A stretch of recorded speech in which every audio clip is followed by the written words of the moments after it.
Wajar, wajar pasti untuk mengeluh, namanya juga manusia ya, banyak yang dikeluhkan ya.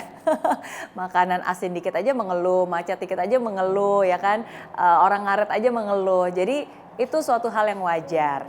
Tapi bukan berarti itu menjadi alasan untuk kita boleh terus-menerus mengeluh. Ingat ya, jadi wajar bukan berarti itu menjadi alasan bahwa it's okay untuk mengeluh. No, it's definitely not okay. Nah, jadi yang paling penting adalah apa yang kita lakukan setiap hari. Mengeluh sekali-sekali it's fine karena itu adalah manusiawi. Tapi kalau itu sudah menjadi kebiasaan yang kamu lakukan setiap hari, setiap jam. Coba deh, kalau kamu bangun pagi mengeluh, siang mengeluh, malam sebelum tidur masih mengeluh. Nah itulah akhirnya nanti akan merusak hidup kamu dan merampas kebahagiaan dalam hidup kamu. Jadi ingat, habit, apa yang kita lakukan setiap hari itulah yang nanti akan membentuk kebiasaan kita dan akhirnya membentuk karakter kita dan menentukan nasib kita. Kalau saya kasih satu contoh, misalnya makan junk food deh, boleh nggak makan junk food? Ya boleh-boleh aja sih kalau misalnya sebulan sekali. Tapi kalau kamu makan junk food setiap hari, makan pagi, siang, malam semua junk food setiap hari selama sebulan, saya yakin pasti kamu bakal sakit-sakitan. Nah sama, mengeluh pun juga seperti itu. Jadi kadang-kadang boleh tapi kita harus sadar, oh lagi mengeluh nih, nggak boleh. Cepat-cepat dihilangkan, cepat-cepat ubah ya supaya ya kita bisa lebih positif lagi. Jadi harus sadar diri.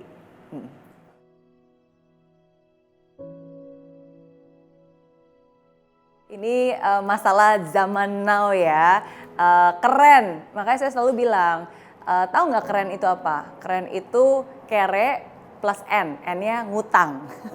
Ya kan buat apa juga keren-keren hanya demi gengsi, tapi kalau sebenarnya ngutang sana sini, akhirnya malah yang rugi siapa? Yang rugi diri kita sendiri kan. Jadi menurut saya gengsi itu nggak akan pernah membawa kita sukses. Oke, jadi jangan pernah melakukan sesuatu atas nama gengsi karena kita sendiri yang nantinya akan rugi. Lebih baik hidup sederhana daripada pura-pura kaya.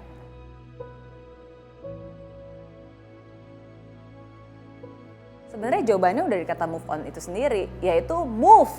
Kalau kamu ingin move on, ya berarti kamu harus move. Move itu berarti kamu harus bergerak. Bergerak itu berarti kamu nggak bisa hanya diam, meratapi, astaga kenapa nasib saya sial, kenapa saya diputusin, kenapa nasib saya begini gitu.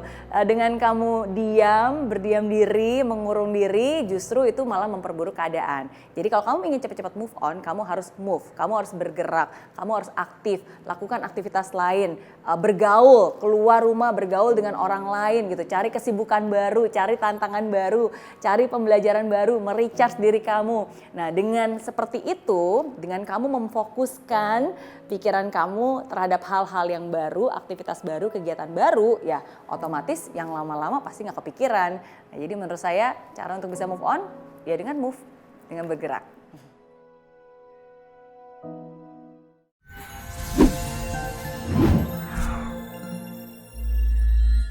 Di aplikasi Mary Riana tersedia lengkap video-video YouTube terbaru saya, artikel yang up to date, quotes inspirasi, koleksi merchandise, workshop dan seminar yang bisa kamu dapatkan free dan download sekarang juga gratis.